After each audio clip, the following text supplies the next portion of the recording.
من يهده الله فلا مضل له ومن يضلل فلا هادي له. أشهد أن لا إله إلا الله وحده لا شريك له وأشهد أن محمدا عبده ورسوله. اللهم صل وسلم وبارك على محمد وعلى آله وأصحابه ومن والاه. يا أيها الذين آمنوا اتقوا الله حق تقاته ولا تموتن إلا وأنتم مسلمون. Amma ba'du. Bapak-bapak, ibu-ibu, hadirin wa hadirat jamaah sholat maghrib dan kajian rutin di Masjid Al-Jihad yang selalu dirahmati oleh Allah Subhanahu wa Ta'ala. Tentunya kita selalu memuji dan bersyukur kepada Allah Subhanahu wa Ta'ala atas segala karunia-Nya, rahmat-Nya, hidayah-Nya, sehingga pada malam hari ini kita bisa hadir di Baitullah, di rumah Allah, untuk sholat berjamaah dilanjut dengan kajian rutin. Mudah-mudahan menambah kebaikan, menambah ilmu, dan juga menambah iman dan takwa kita kepada Allah Subhanahu wa Ta'ala. Salawat dan salam selalu tercurahkan kepada Nabi Agung Muhammad Sallallahu Alaihi Wasallam. Mudah-mudahan kita diakui sebagai umatnya kelak di yaumil qiyamah dan mendapatkan syafaat beliau kelak di yaumil qiyamah. Amin ya rabbal alamin. Jamaah rahimakumullah, kita bersyukur masih bisa ngaji, karena ngaji adalah salah satu bentuk kita membersihkan hati kita, tazkiyatun nafs. Banyak orang yang setiap hari ngaca, memperhatikan wajahnya. Apakah di wajahnya ada noda, jerawat, atau ada kotoran. Tapi sangat jarang yang hatinya mengacak atau hatinya diperhatikan. Kira-kira hatinya ada noda apa enggak? Ada kotoran apa enggak? Penyakit ada enggak? Itu sangat jarang. Kalau orang ngaca sehari bisa berapa kali Bapak Ibu? Nah, ngaji seperti ini termasuk kita berarti telah memperhatikan hati kita.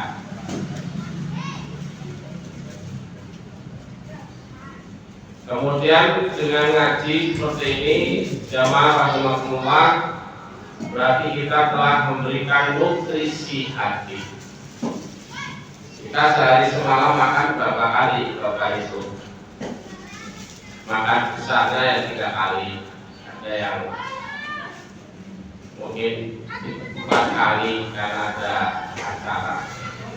Belum cemilannya, sehingga badan kita kuat karena dapat nutrisi. Nah, hati kita sehari kira-kira mendapat nutrisi berapa kali?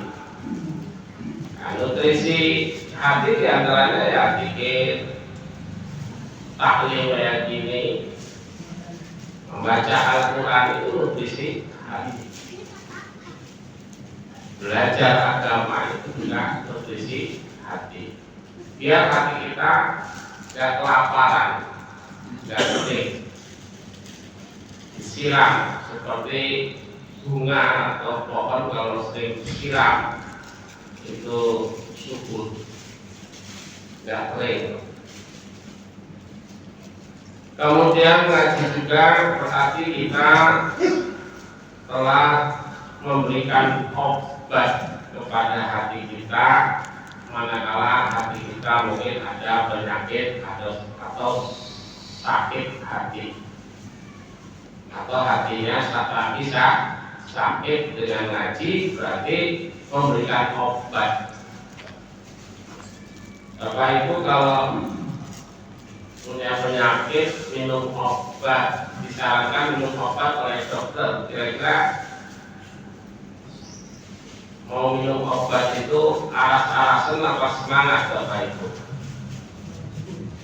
Nah, ya semangat kalau ingin sembuh ya dipaksa minum obat. Begitu juga kita Pak, kalau kita nggak memaksakan diri untuk ngaji, ya hati jadi ya kalau sehat-sehat. Seperti kita minum obat, harus dipaksa biar sembuh. Maka tafaqquh fiddin, belajar ilmu agama, ngaji, mencari nasihat itu harus dipaksa biar hati kita sehat. Seperti kita memaksa minum obat. Ya kalau kita nuruti males ya ras itu ngaji Pak. Apalagi hujan lah, apalagi capek lah.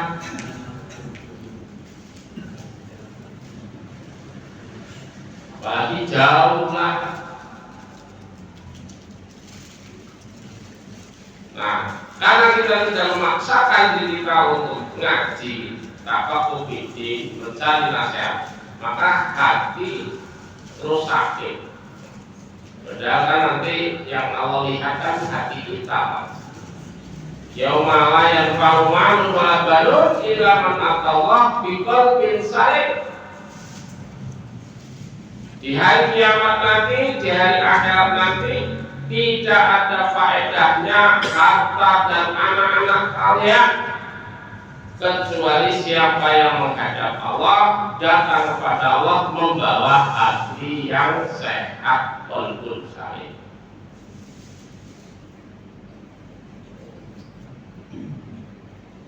Maka jarang orang yang setiap hari kok berarti ngacak hati.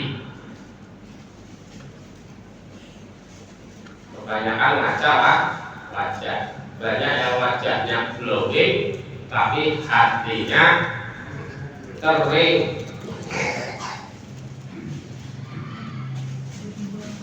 Kalau kata Anwar Zahid, Ustaz Anwar Zahid, dibalik wajah istri yang glowing ada suami yang belum booming.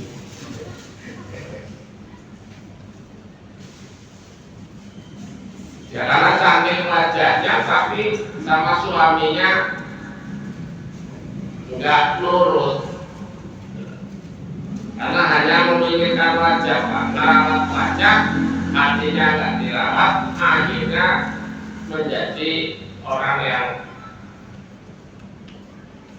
durhaka kepada suami, durhaka kepada Allah, durhaka kepada orang tua. Ini alhamdulillah mudah.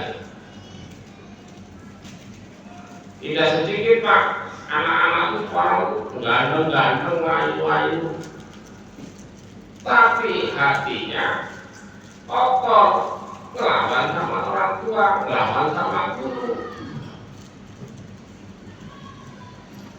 Karena tadi hatinya tidak dirawat, tidak diobati, tidak dicermin, jadi nggak kenal dengan hatinya. Karena jarang ngaca hati, jadi lebih kenal wajahnya tapi nggak kenal hatinya. Padahal dalam hadis kan sudah sering kita dengar, sesungguhnya dalam anggota tubuh itu ada mudghah, segumpal daging. Kalau segumpal daging itu baik, maka seluruh tubuh kita akan baik.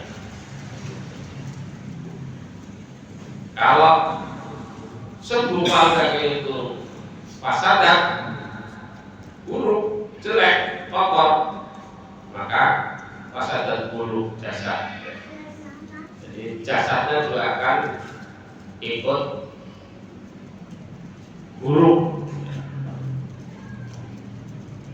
Kemudian kita ngaji jamaah rahimahullah, ini juga menghindarkan kita dari sifat munafik. Dalam hadis yang diriwayatkan oleh Tirmidzi, khoslatani la tajtami'ani fi munafiqin, husnul samti wala fiqhu fiddin.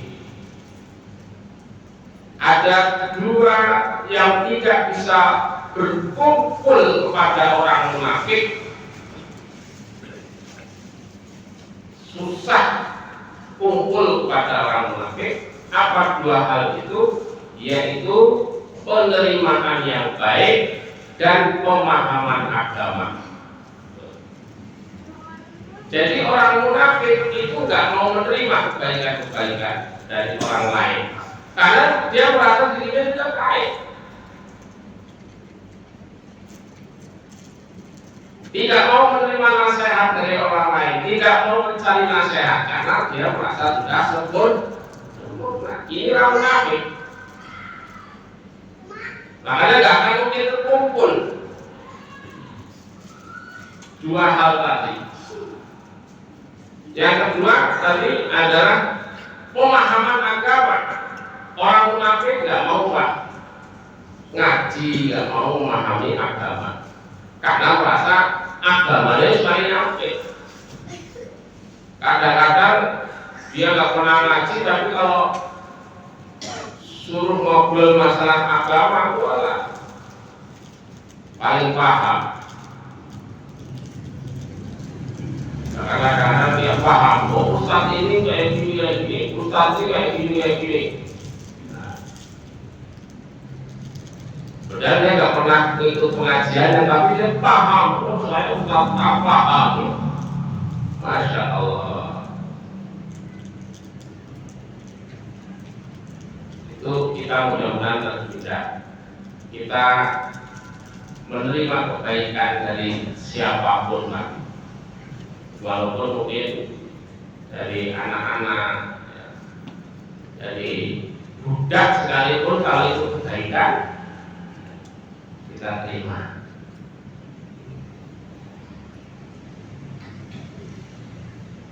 Dan kita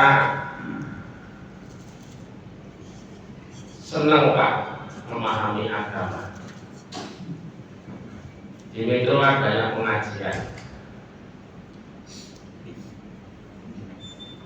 Ketika banyak pengajian, kita senang ngaji. Yang jihad ini juga banyak pengajian. Mudah-mudahan kita terhindar dari sifat munafik. Karena jadi tahu Pak, kita jadi tahu mana yang baik, mana yang benar. Nah, syarat masuk surga itu bukan hanya baik saja, tapi benar. Jangan hanya baik saja, nggak cukup, harus benar. Cara sholat yang baik dan benar, berislam yang baik dan benar, adab yang baik dan benar, akidah yang baik dan benar, akhlak yang baik dan benar, ibadah yang baik dan benar. Karena kalau cuma baik nggak benar, itu tidak masuk surga. Kayak contoh, semua agama baik apa enggak Pak? Semua agama baik, tapi semua agama benar enggak? Belum tentu.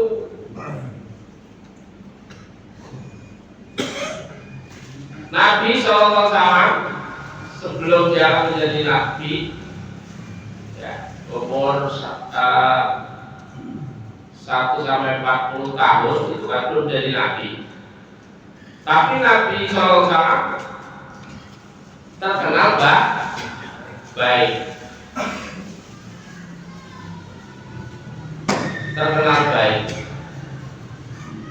tapi belum mendapatkan wahyu. Baru terkenal baik, belum membawa agama yang benar. Nah, setelah diangkat menjadi nabi dan rasul, kemudian diberikan wahyu, disitulah Allah memberikan ajaran-ajaran kebenaran. Makanya semua agama baik, tapi hanya Islamlah yang mengajarkan kebenaran. Nabi umur 1 tahun sampai 40 tahun terkenal baik, al-amin.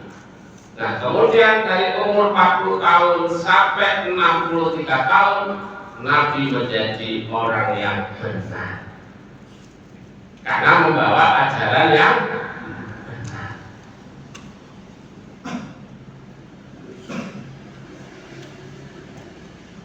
Maka mudah-mudahan kita menjadi orang yang baik dan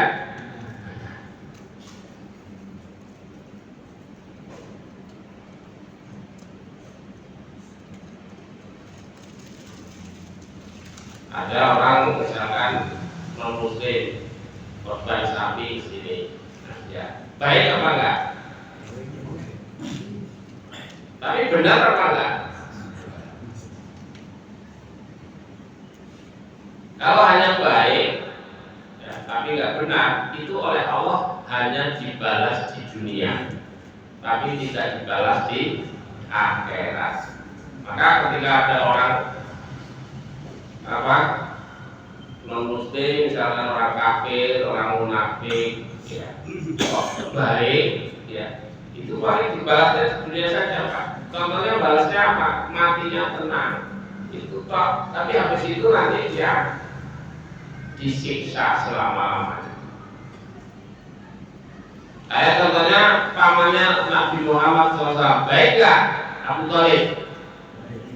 Baik, Pak, membela Nabi. Tapi benarkah? Enggak benar, karena dia memilih agama nenek moyang, tidak memilih agama yang benar, yaitu Islam.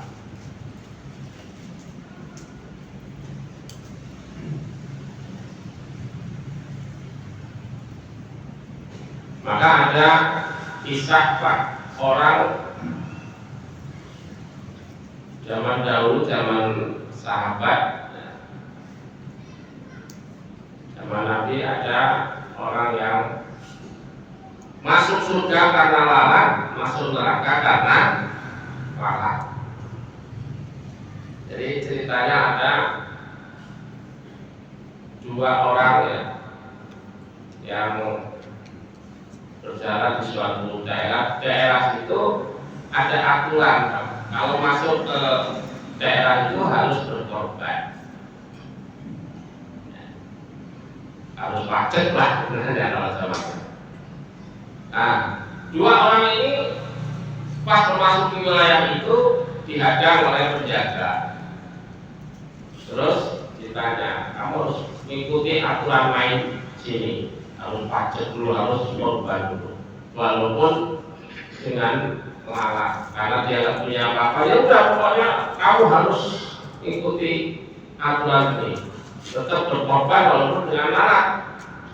Hanya yang satu benar, Pak, nyari lalat, terus dikasihkan nih korban saya, hanya dibolehkan lewat. Yang satunya karena dia paham agama, nggak mau, Pak. Namanya korban itu ya karena Allah, bukan untuk korban itu diniatkan untuk manusia. Akhirnya karena nggak mau berkorban, dia lebih baik menjaga akidahnya, tauhidnya. Akhirnya dia disekal, kemudian dibunuh. Jadi dia yang satunya masuk neraka karena lalat, dia berkorban untuk manusia. Yang satunya masuk surga karena lalat. demi mempertahankan tauhid. Maka jamaah rahmatullah, mudah-mudahan kita termasuk orang yang dihindarkan dari sifat munafik, dan kita mensyukuri nikmat Allah karena kita masih bisa berjalan, lebih-lebih kita masih bisa melihat, mendengar. Tidak ada alasan untuk kita tidak terus tafaqquh fiddin, mencari kebenaran, mencari kebaikan. Karena Imam Ghazali Pak itu bersyukur karena tolak ukurnya dua. Dia bisa bernafas dan bersujud saja itu sudah menjadi asbab untuk bersyukur pada Allah Subhanahu wa taala. Bapak Ibu bisa bernafas lega, itu sudah nikmat Pak.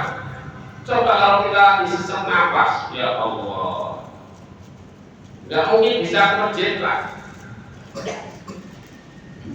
Makanya kata Imam Ghazali, saya bisa bernafas dan bersujud saja itu sudah harus bersyukur sekali kepada Allah Subhanahu wa taala. Kalau bapak-bapak masih bisa sujud, berarti sehat enggak? Nah, kalau sudah nggak bisa bersujud, sudah sambil berbaring, itu berarti sudah sehat. Maka nikmat mana lagi? Fabi ayyi ala'i rabbikuma tukadziban. Bayangkan.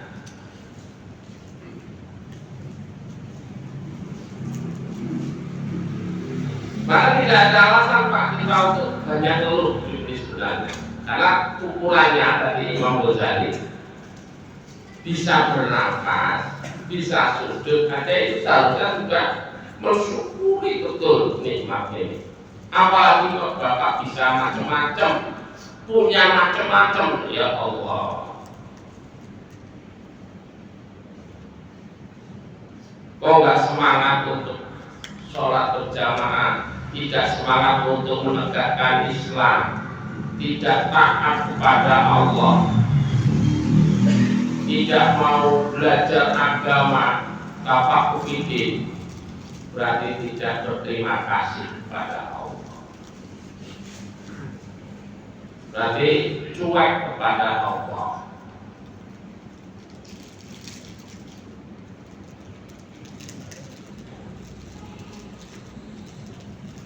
Dan kemudian jamaah rahimakumullah, ngaji kita juga mudah-mudahan dengan ngaji hidup kita lebih tertata,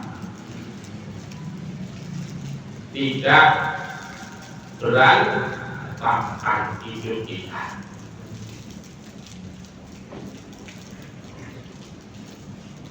Ada yang dari sisi agamanya berantakan, dulu rajin ke masjid, mengalami putus, terus nggak tahu ke masjid lagi, sudah nggak pernah tahajud lagi, sudah jarang baca Quran. Ini namanya dalam hal agama berantakan. Bahkan malah pergi ke dukun segala macam, pakai jimat. Ini dari segi tauhid, akidah berantakan. Tapi kalau kita ngaji, mudah-mudahan tidak akan berantakan agama kita. Dari segi keluarga, Pak, mudah-mudahan juga karena kita rajin ngaji, ya ayyuhalladzina amanu qu anfusakum wa ahlikum nar. Keluarga kita enggak berantakan, rumah tangga kita enggak berantakan, karena kita punya ilmu.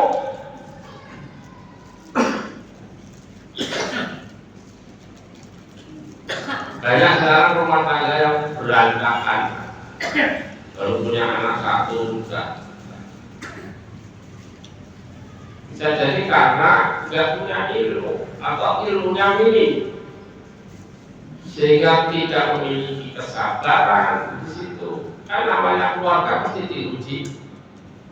Tidak memiliki ketawakalan, kesyukuran.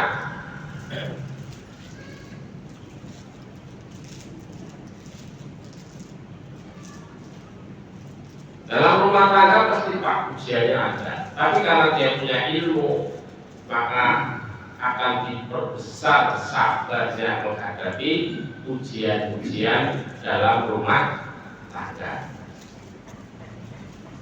Nah, kalau kita ngaji, sabar ada batasnya enggak, Bapak Ibu?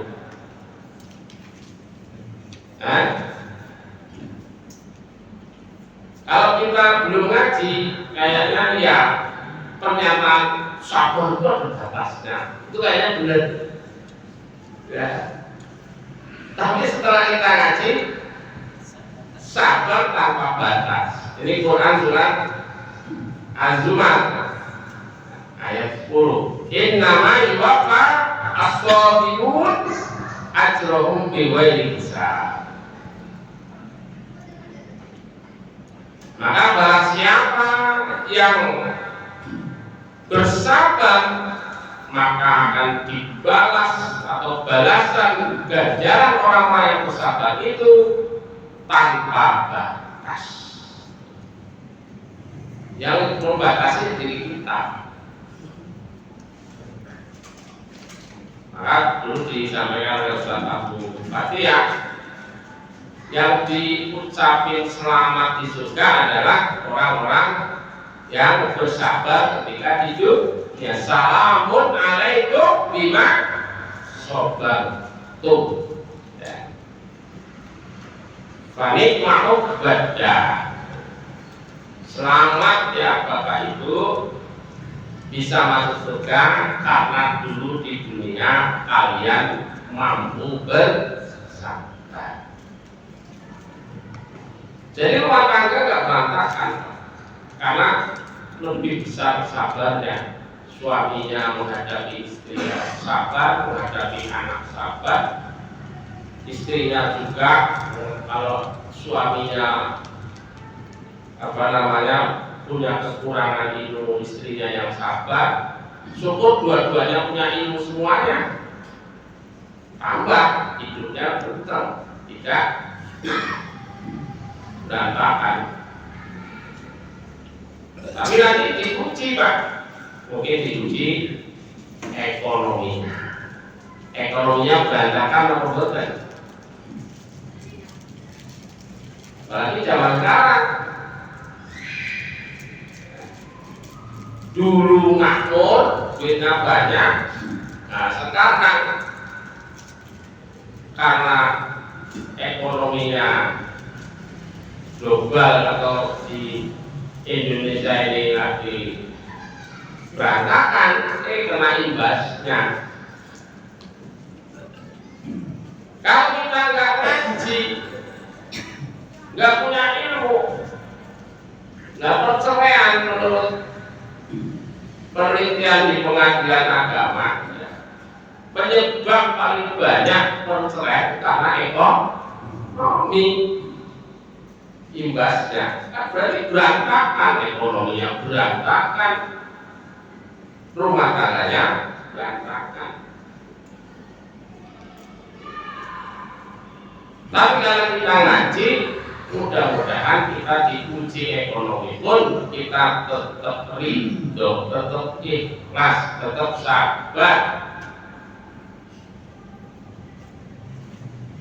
Karena orang mulia itu bukan karena harta saja. Menjadi orang miskin juga nggak hina. Ada orang kaya yang mulia dicintai, ada orang kaya yang dimurkai. Ada orang miskin yang mulia, ada orang miskin yang hina. Ya tergantung ilmunya. Kalau dia jadi orang kaya tapi kemudian dia kikir, tidak menunaikan zakat, infak, jadi orang kaya tapi dari cara-cara yang haram, pesugihan misalkan, pengelaris, ya kan, merampok, korupsi, itu menjadi orang kaya yang hina.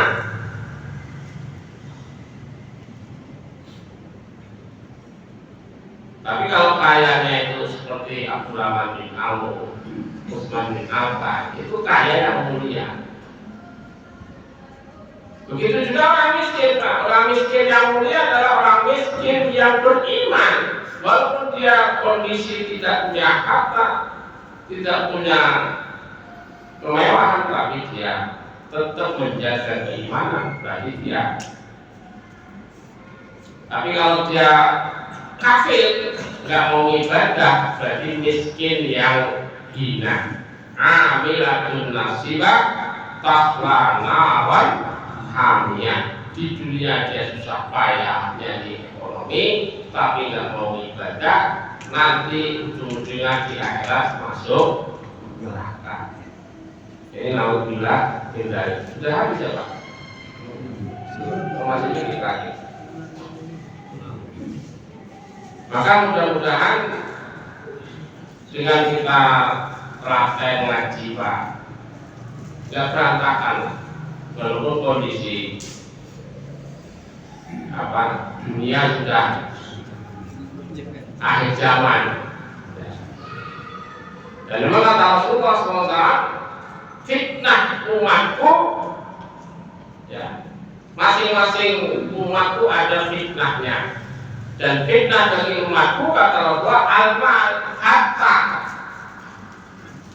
Maka kalau zaman sekarang namanya korupsi kok triliunan, Masya Allah. Karena fitnah harta. Zaman dulu kayaknya nggak ada lah gitu.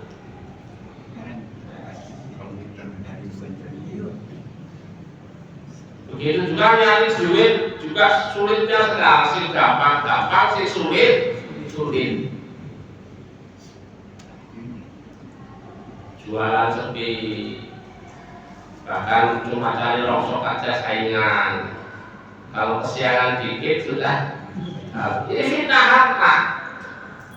Maka kalau kita tidak punya ilmu, kita akan terjebak oleh fitnah-fitnah itu, kita terbuai dan kita khawatir seolah kita nanti gak kebagian harta. Padahal jelas dalam Al-Quran wa ahna wa afna, ya. Allah lah yang mengkayakan dan mencukupkan. Jadi kita nggak usah khawatir dengan rezeki Pak. Kita tugasnya adalah ibadah dan ikhtiar. Soal rezeki Allah pasti sudah mengatur. Jadi kita lakukan apa yang bisa kita lakukan, yang nggak bisa kita lakukan serahkan kepada Allah. Contohnya berdakwah nih Pak. Kalau kita ini yang tugas kita hanya menyampaikan, tapi kita mikirkan berarti orang harus menurut saya semua, jawabannya harus banyak. Kalau kita itu mikirnya yang kita tidak mampu, yang bukan wilayah kita, maka akan stres juga Ustaz.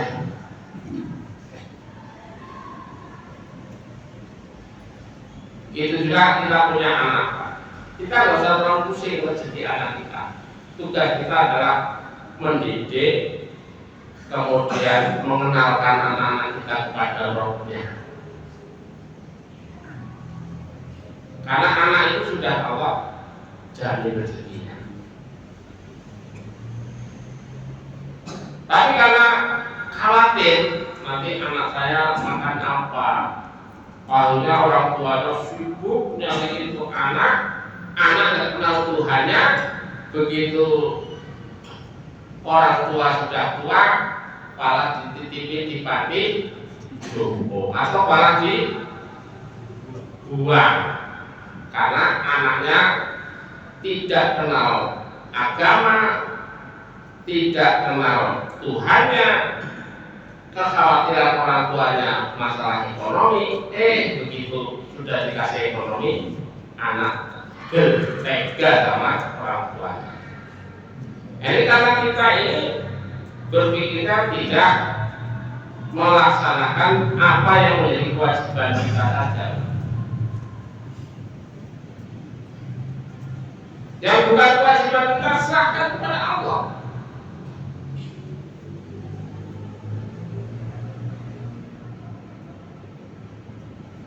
Kemudian jamaah rahimahullah,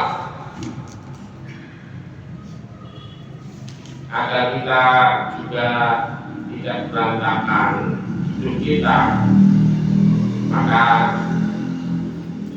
kita senantiasa berhusnudzon pada Allah Subhanahu wa Ta'ala, dan juga banyak berhusnudzon kepada sama manusia, karena belum tentu yang kita anggap baik itu ternyata baik, ternyata buruk di mata Allah, atau sebaliknya yang kita anggap itu buruk ternyata itu baik atau mulia di hadapan Allah Subhanahu wa Ta'ala. Maka jangan kita banyak berprasangka buruk kemudian menyalahkan orang lain, karena dalam Al-Quran sudah diingatkan oleh Allah Subhanahu wa Ta'ala bahwa apa-apa yang datang, apa-apa yang menimpa diri kita, fabima kasabat aidikum, dalam Quran surat Al-Hasyr Asyura ayat 30.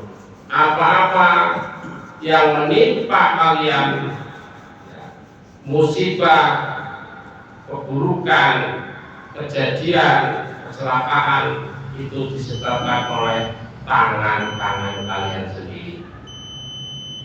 Jadi bukan karena orang lain. Jadi kita sekarang salahkan diri kita sendiri. Apabila kasabat aidikum, maka kita banyak bertobat, banyak beristighfar. Mudah-mudahan malah kita ini tidak berantakan hidup kita, tapi lebih terjaga, tertata lagi agama kita, keluarga kita, dan juga ekonomi kita. Allah bisawab, wabillahi taufiq dan hidayah. Dumateng Gusti Allah mohon ampun. Astagfirullahaladzim. Billahi taufiq wal hidayah. Assalamualaikum warahmatullahi wabarakatuh.